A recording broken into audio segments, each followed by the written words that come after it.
What's going on, my people, and welcome back to Israel's Movie Reviews, man. This is my first episode after the new year, and I'm looking forward to getting back with you, family. And we're going to be talking about Cobra Kai. Now, this show, I'm not going to lie, this show caught me by surprise. And as soon as I started watching it, forget about it, it blew my mind. If you guys didn't see the original Karate Kid Part 2, 3, and so on, you're going to be a little lost watching this. Not the review, but you're going to be lost watching this show completely because they do such a great job of integrating new characters with the old. And man, just to give you a little taste of what I've been enjoying, I'm going to get ahead and give you a summary. I'm going to give you my positives, my missed aspects, and I'm going to give you my negatives on the show, and then following with a rating, actually. And this basically picks up 30 years after the final confrontation. Whew, gets me excited just thinking about it. After the 1984 All-Valley Karate Tournament, like in part 1 of the Karate Kid. And what amazes me is that this stars the same exact characters 34 years later.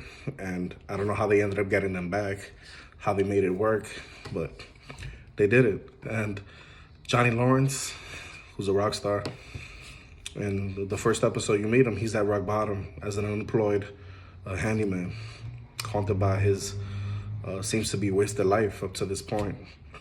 And however, when Johnny rescues a bullied kid named Miguel, who's an essential part of this story from bullies, he's inspired to restart the notorious Cobra Kai dojo. And it starts to take off after this. However, this revitalization of his life and related misunderstandings find Johnny restarting this old rivalry he had with Daniel LaRusso, who at this point is a successful businessman who owns multiple dealerships, lives up in the Hollywood Hills, and he's happily married. But deep down inside, he's missing an essential piece of balance in his life since the death of his mentor. We all know Mr. Miyagi, who in real life passed away years ago. But he does feel like he's in this show because of his spirit and the way they just bring him to life through their words. Meanwhile, even at this, antipathy, it starts to fester. It finds itself reflected in their protegees as Miguel and his comrades are gradually poisoned by Cobra Kai's thuggish philosophy, right? So we're gonna get to Daniel's daughter named Samantha, and who finds herself in the middle of this conflict because you could tell that she's going the wrong way. She has friends that are just trash.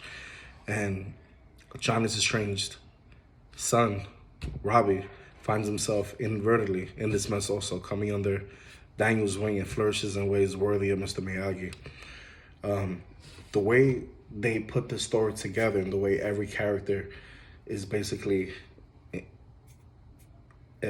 entwined and tethered with the other characters in the story is amazing. I'm not gonna lie, I must admit that I skipped on this when I first heard it. Before it was on Netflix, it was on YouTube, Red, and I wasn't a big YouTube guy until maybe recently, the last couple years. And I meant, come on, guy, and bad guy from the first Karate Kid, this ancient news, I thought it was a bad idea, right? And while returning to the series with pretty much the same characters, I started to realize, wow, I was wrong. And being a YouTube production didn't really help win me over. But after hearing many people speak about it, I decided to give it a chance. And I must admit, I ended up binge watching all 10 episodes. I ended up been watching all the way to season 3 because I just literally just got into it. And sure, I liked the Karate Kid movies when I was a kid. but they weren't all outstanding. However, the 2018 start to this series really has something to offer. I think it takes you back to wanting to watch those movies so that way you can pick and choose who to root for, who was wrong here, who was this, and maybe were the stories mixed up back before.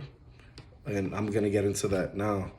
It was actually amazing, fun, and entertaining to see both Ralph Macchio coming back as Danny, return to reprise his role. But it was even more entertaining to see William Zabka returning to visit to play Johnny Lawrence's character. Zabka really stepped up and performed. He was the shit reprising his character.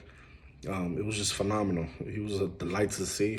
He's very radiant. He's aged well. Both of them did. The storyline of Cobra Kai was good, although it started to turn into a farce, right? Towards the last couple of episodes, but never mind that. You know, you had to kind of tie in a lot of things with these episodes because you were using the original movie and you don't want to reuse a lot of different things. You want the new skin on this. Man, this is crazy to me. This puts Karate Kid movies back in the 80s to, they bring a whole new perspective to this franchise. You know, what if Daniel LaRusso wasn't the innocent kid that he was made out to be? What if he was the bully? And if you do look at those movies, he did a lot of bully things in those movies, actually. Having been misled by the 1984 classic character of LaRusso altogether. You know, these are questions that you start to ask. Was Johnny Lawrence in the right? Was he an actual bully, or was he getting bullied by Danny? You know what I mean? Was he pressured too much by his sensei? Regardless, Cobra Kai, to me, is a glorious trip back down memory lane, man. It was a wonderful and triumph of visual aspects to see on screen, even though we don't get to see it in the silver screen, but I have a big enough TV where you will enjoy this. And as for the ending of the series, well, I looked forward to every season, especially ending with the season 1. I think they ended in a great way. Was it predictable? For sure. But it was still good nonetheless. This is definitely something that you should take your time and effort to sit down and watch if you have the time and the chance. And especially if you grew up watching the Karate Kid movies, at least the first two. The latter and the remake, let's just pretend they never happened. Especially when you're looking at this franchise. Good, entertaining in every aspect, and a good combination of a good storyline, action, drama, character development, and dialogue. This definitely took me by surprise. You know, and those are definitely my positive things about this